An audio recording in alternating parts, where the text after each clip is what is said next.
नमस्कार, आप देख रहे हैं चाणक्य न्यूज इंडिया। मैं हूं मुस्कान। आइए देखते हैं दिन भर की कुछ प्रमुख खबरें। राजस्थान बजट 2024-25 में अजमेर दक्षिण विधानसभा क्षेत्र में करोड़ों के विकास कार्य स्वीकृत होने पर अजमेर दक्षिण न्याज मंडल अध्यक्षों, पार्षदों एवं भाजपा कार्यकर्ताओं द्वारा विधायक अनीता भदेल का उनके आवास पर स्वागत एवं अभिनंदन किया गया। वहीं विधायक अनीता भदेल ने बताया कि 2024-25 में राजस्थान की सभी जिलों को विकास कार्यों के लिए सौगातें मिली है। अजमेर दक्षिण में भी करोड़ों रुपए का बजट पास हुआ है और प्रत्येक वार्ड को कोई न कोई सौगात मिली है। अजमेर दक्षिण में नया थाने की मांग इस बजट में पूरी हुई है। अजमेर के नाका मदार क्षेत्र में नया थाना स्वीकृत किया गया है। साथ ही डेयरी कॉलेज से आना सागर स्केप चैनल तक KLRCC नाला निर्माण के लिए 54 करोड़ रुपए भी स्वीकृत किए गए हैं। विधायक भदेल ने सेंट्रल यूनिवर्सिटी 2.5 दिन का झोपड़ा और तारागढ़ को लेकर गृह मंत्री अमित शाह से आत्मीय मुलाकात की और चर्चा भी की। प्रदेश के मुखिया, सदन के नेता माननीय मुख्यमंत्री महोदय भजनलाल जी और हमारे वित्त मंत्री प्रिया जी ने जो बजट प्रस्तुत किया उसमें अजमेर में सौगातों की बौछार की है। उसमें भी अजमेर दक्षिण में जितनी सड़कें, जितने नाले, जो अजमेर दक्षिण की सबसे बड़ी समस्या थी पानी के जल भराव की थी। नालों की तरफ मैं 20 साल से विधायक हूँ, लेकिन नालों की तरफ कोई सरकार ध्यान नहीं देती थी, ना नालों के लिए बजट की घोषणा की जाती थी। लेकिन पहली बार इस बजट में लगभग 56 करोड़ रुपया, 44 करोड़ एक और 11 करोड़ एक, तो इस तरह से 56-57 करोड़ रुपया सिर्फ अजमेर दक्षिण के गंदे पानी की जल निकासी के लिए लिखा है। अजमेर दक्षिण में एक थाने की बहुत लंबे समय से जरूरत थी, वो थाने की आवश्यकता को पूरा किया है। हमारे महाविद्यालय जो गवर्नमेंट कॉलेज है, उस गवर्नमेंट कॉलेज में BBA और MBA के लिए कोई निर्धारित कोर्स नहीं था। BCA के लिए निर्धारित बच्चे प्राइवेट इंस्टीट्यूशन में जाते थे, लेकिन अब गवर्नमेंट कॉलेज में ये कोर्सेज होंगे तो मैनेजमेंट की पढ़ाई भी गवर्नमेंट स्तर पर बच्चों को उपलब्ध हो पाएगी। खेल के क्षेत्र में देखें तो हमारी एथलीट एकेडमी अजमेर को मिली है और इसके साथ साथ एथलीट एकेडमी मिलने के साथ साथ ही अजमेर में खेल महाविद्यालय की स्थापना हुई है। अजमेर में जो हमारा JLN मेडिकल कॉलेज है, उस JLN मेडिकल कॉलेज को विशेष सहायता देते हुए, विशेष तोहफा देते हुए यहाँ पर जो फैकल्टीज हैं उनकी संख्या को बढ़ाया गया है। तो इस तरह से हम मेडिकल देंगे या पानी की व्यवस्था करें। पानी की व्यवस्था की दृष्टि से अमृत 2 में 526 करोड़ रुपए रखे गए, जिसमें अजमेर के लिए लगभग 25 से 30 करोड़ रुपए अमृत 2 में है। तो पानी, बिजली, सड़क और जो हमारे शहर की मूलभूत आवश्यकता है उनको पूरा किया है।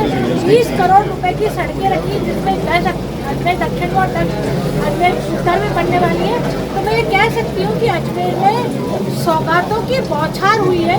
इन सौगातों की बौछार के लिए हम मुख्यमंत्री महोदय को और वित्त मंत्री जी को विशेष रूप से बहुत आभार और धन्यवाद करता हूँ। ये डबल इंजन की सरकार है। उन्होंने जिस चुनाव को जीतने के लिए मेहनत की थी, उनकी मेहनत बिल्कुल भी व्यर्थ नहीं गई है। आप देख रहे हैं हर वार्ड में, हर क्षेत्र में कुछ ना कुछ इस बजट में मिला है। मतलब हर वार्ड में कुछ ना कुछ इस बजट में मिला है। ये पहला ऐसा बजट है जिसमें किसी वार्ड में वन विभाग की जमीन आ रही है तो वन उद्यान मिला है, किसी वार्ड में मातृवन मिला है, तो किसी वार्ड में थाना मिला है, तो किसी वार्ड में 10 करोड़ की सड़क मिली है, तो किसी वार्ड में नाले की निकासी का पैसा मिला है, तो किसी वार्ड में हमको जो है CSC, अजमेर में एक CSC भी बनने जा रहा है। तो एक ऐसा वार्ड जो बहुत अछूता था, जहाँ पर विकास की दृष्टि से बात नहीं हुई, अब वहाँ पर CSC बनेगी। तो इस तरह से देखिए बहुत बड़े काम इस बजट में सरकार ने दिए हैं और उनको पूरा कराना हम सब कार्यकर्ताओं की भी जिम्मेदारी है, नेताओं की भी जिम्मेदारी है कि उन सब कार्यों को हम जमीन की तरह करके आए और जनता को उसको लाभ मिले। मैडम, आप गृह मंत्री अमित शाह जी से भी मिले थे, पब्लिक जानना चाहती है किस विषय में चर्चा हुई थी? मैं गृह मंत्री जी से मिली थी। भाई साहब सौभाग्य मिला कि पिछले शुक्रवार को उनके ऑफिस से मेरे पास फोन आया था कि आप गृह मंत्री जी से मिलना चाहती है, तो उन्होंने आपको समय दिया है, आप आ सकती हैं, तो आप हमें समय बताएं। तो मैं वहाँ गई। पहली बार तो मैं बहुत कायल हुई उनकी सदाशयता के कारण से, उनकी सादगी के कारण से। बहुत सिंपल सा घर और कोई तामझाम नहीं, किसी तरह की कोई चेकिंग नहीं, कोई गार्ड नहीं, और सीधे मैं उनके घर में प्रवेश करी। और प्रवेश करने के बाद में जिस आत्मीयता से वो मिले, मैं शायद जिंदगी भर उनकी उस आत्मीयता को नहीं भूल पाऊंगी। मेरे बारे में उनको पहले से ही सारी चीज़ें जानकारी थी, उन्होंने मेरे व्यक्तिगत जीवन के बारे में जानकारी प्राप्त की। और उसके बाद में जैसे जैसे मैं उनको अजमेर की समस्या, तारागढ़ और हमारे 2.5 दिन की झोंपड़े की बात बताई, सेंट्रल यूनिवर्सिटी में PFI और CU की गतिविधियों का जिक्र मैंने किया, तो उन्होंने बहुत ही गहराई से उन चीज़ों को और जानने के बारे में मुझसे कई सवाल किए। मैंने उनका जवाब दिया और बहुत गौर से उन्होंने मेरी बात को सुना और ये आश्वासन दिया कि अनिता जी, जो मुद्दे आपने मेरे समक्ष उठाए हैं, गृह मंत्री के नाते से उनका समाधान करना मेरी पहली प्राथमिकता रहेगी। मुझे अच्छा लगा कि एक विधायक भी राष्ट्रीय नेतृत्व और केंद्रीय स्तर पर केंद्र सरकार के सामने बहुत सजगता से, बहुत सहजता से रख सकी।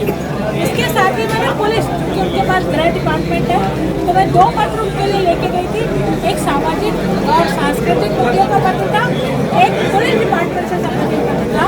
तो पुलिस डिपार्टमेंट से संबंधित जो पत्र था, उसमें पुलिस के लिए सुझाव थे ऐसा क्या करे पुलिस ताकि जो पेंडेंसी केसेस की वो कम हो, जल्दी से चालान प्रस्तुत हो, और भ्रष्टाचार जो